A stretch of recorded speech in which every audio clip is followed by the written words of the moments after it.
तर आज आपण बघू आपल्या फॅमिलीतल्या किती जणांना हे रानमेव्याचं नाव माहिती.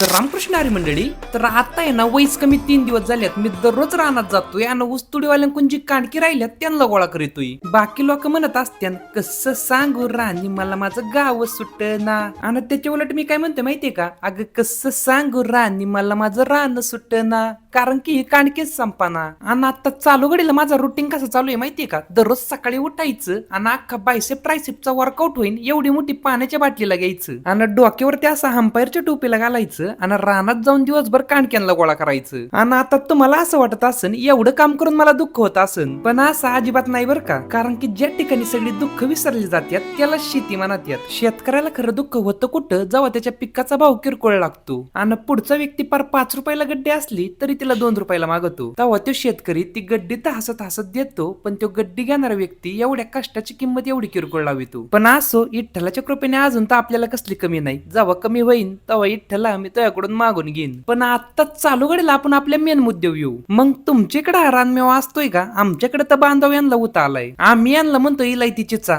तुमच्याकडे यांना काय म्हणतात ते कमेंट बॉक्स मध्ये सांगा, आणि तुम्ही यांना कधी खाल्लंय का नाही ते पण नक्की सांगा. आणि व्हिडिओ आवडला असेल तर फॉलो लाईक करून टाका.